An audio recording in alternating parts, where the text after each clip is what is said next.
So, not even just 10 minutes before I decided to sit down and start recording audio for this video, NetEase released the patch notes for a new and upcoming update in which they explain they are addressing the bug of Adam being able to move around freely in-game, and have thus decided to replace his needs with those of broken spoons. Now, we don't quite know what this is going to look like yet, however, I have hired a top-of-the-line artist to recreate a rendition of what this might look like. So here's what Adam could look like for the foreseeable forever, so have fun, Adam mains. Okay, but in all seriousness though, it does seem that the Marvel Rivals devs have it out for Adam personally. In every balance update, he is either completely and utterly ignored, given some random change that was completely unnecessary, or an aspect of his kit is unfairly targetedly nerfed, and this is a really big shame because I'd actually say Adam is the least offensive healer out of all of them. But do NetEase actually hate Adam, and if so, why is this the case? Well, stick around, because today we'll be answering that question exactly. And spoiler alert, yes, I think they do, and I think it's all because of this ability right here.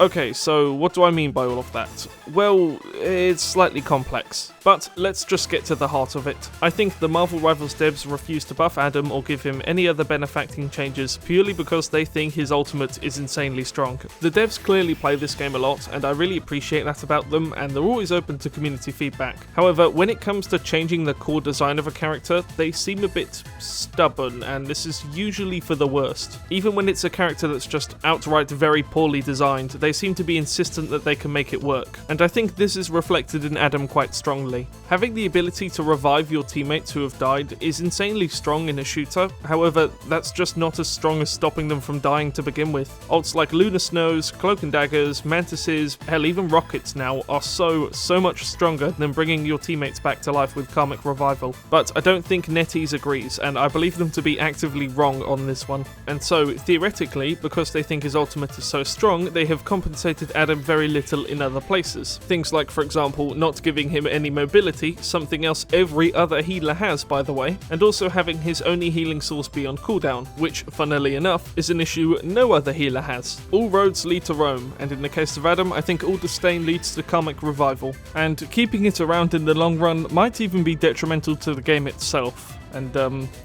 yeah, this is the part in the video where I have to bring up Mercy. Okay, let's do this one more time. So, to those who don't know, when Overwatch launched, Mercy's ultimate allowed her to res the entire team within range. This was extremely broken.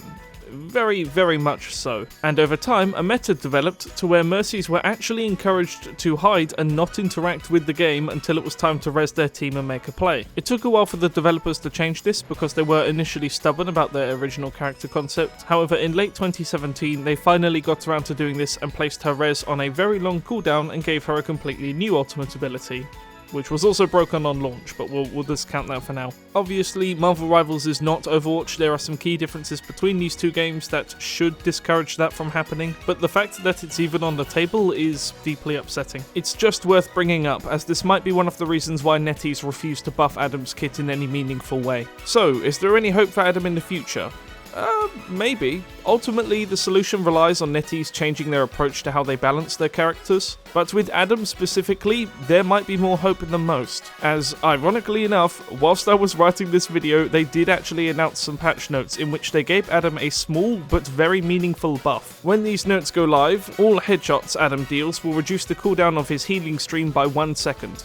This is a small but fantastic step in the right direction. If we receive well to this buff, then NetEase might start to think that maybe they had the wrong approach to balancing Adam and therefore can be a bit more lenient with the benefits they give him. In the year of our Lord 2025, Snow Bunny's meta is here to stay, and Adam just can't keep up with it as is, and I don't think he will be able to ever unless we see some core changes to his design. And unless the big man actively wants to intervene with the Marvel Rivals dev's psyche, I don't really know if that's going to happen, and I think Adam's most likely gonna stay how he is for a while now. By the way, God, though, if you are watching, please like and subscribe because I'd really appreciate that. And also, did you know I have a playlist now for all of my Marvel Rivals content?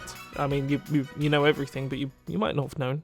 Anyway, that's probably about it for this video. I really like Adam. He's not my most played healer, but I definitely think that there is some truth in all of the memes the community are spreading about him. Ultimately, I think the solution falls on the Marvel Rivals devs changing their approach to how healers' ultimates could work. AoE healing in this game is way too strong, and since that's not something Adam has, he's trailing behind massively. But I can't control the speed at which Adams die, so who knows what will happen with his kit in the future. Anyway, thank you very much everyone for watching this relatively short video compared to the rest of my content, and with that being said, I will see you later down the sunny road. Goodbye.